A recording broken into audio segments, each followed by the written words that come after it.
Bonjour à tous et à toutes, que le Seigneur vous encourage en cette journée, qu'il vous fortifie et nous rappelle combien le Seigneur est généreux à notre égard.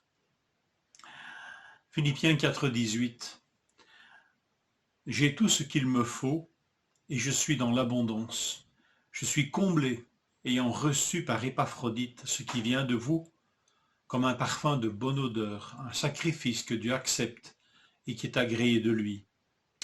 Mon Dieu comblera tous vos besoins selon sa richesse, dans la gloire, en Jésus-Christ. Le contexte de ce texte, c'est l'aide matérielle qu'ont apporté les Philippiens à Paul dans sa prison. En l'aidant matériellement, ils ont comblé l'apôtre dans cette captivité. Ce geste est reçu par Paul comme un sacrifice de bonne odeur offert à Dieu et que Dieu agrée. Remarquez que c'est par les mains d'un délégué que cette aide est apportée à Paul. À l'époque, il n'y avait pas de versement bancaire, il n'y avait pas de virement, ni de service des postes, du moins pour apporter un mandat postal ou un chèque. Le moyen le plus sûr à l'époque, c'était un coursier, c'était par les mains d'un homme de confiance que l'on pouvait envoyer de l'aide notamment financière. Mais ici, ce n'est pas n'importe quel envoyé, c'est Épaphrodite, et Épaphrodite c'est un disciple bien-aimé.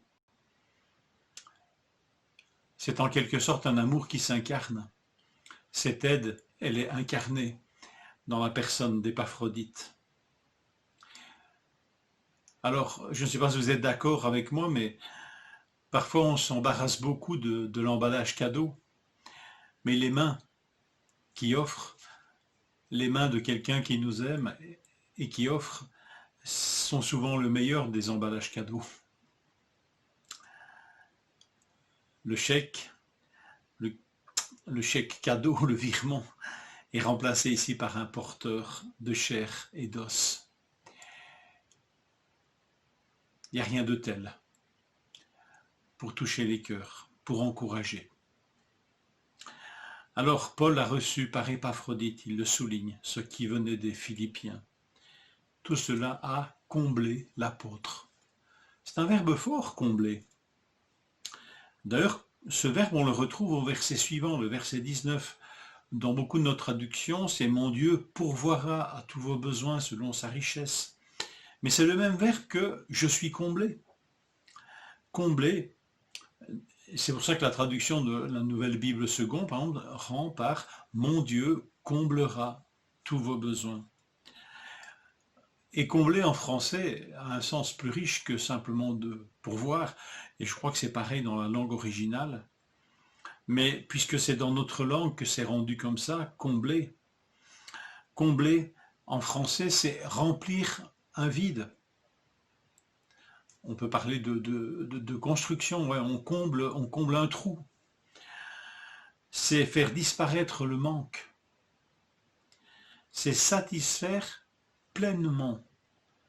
C'est apporter à profusion ce qui est agréable. Vous m'avez comblé de joie. C'est un verbe fort qui exprime toute la plénitude de bonheur, une plénitude de ce qui remplit, plénitude de ce qui est apporté, de la joie qui est liée.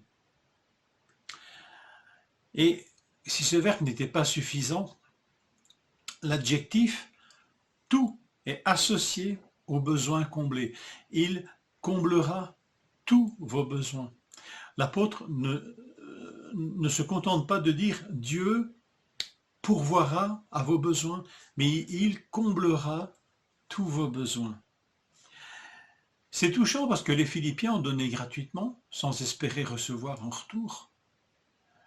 Mais c'est Dieu qui leur accorde par la bouche de l'apôtre ce retour. Mon Dieu comblera tous vos besoins. Et si ce n'était pas encore suffisant, Dieu comblera selon sa richesse. Quelqu'un disait non pas d'une partie de sa richesse, mais selon sa richesse, qui est inépuisable. Et il pourvoira dans la gloire, et il pourvoira en Jésus-Christ.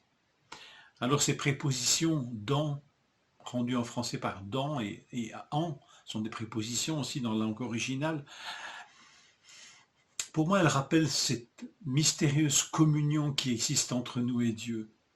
Dieu pourvoira dans la gloire et en Jésus-Christ. Non pas chichement, non pas discrètement, ni anonymement, mais selon sa richesse, dans la gloire et en Jésus-Christ. Me semble que toutes ces expressions manifestent la joie et le contentement de Dieu devant la générosité et l'amour concret des Philippiens à l'égard de l'apôtre. Ça me rappelle ce verset de 2 Corinthiens qui parlait précisément des chrétiens de Macédoine qui, pauvres, pourtant avaient donné beaucoup. Et que chacun donne sans tristesse ni contrainte, nous dit l'apôtre en 2 Corinthiens 9, car Dieu aime celui qui donne avec joie. Et Dieu comble ceux qui comblent ainsi leurs frères de leur amour. Béni soit Dieu. Et comme l'apôtre le dit au verset qui suit, le verset 19, à Dieu soit la gloire. Celui qui nous comble de ses bienfaits. J'espère que le Seigneur nous montrera en cette journée combien il peut nous combler dans tous nos besoins. Que le Seigneur vous bénisse dans cette journée, en sa compagnie.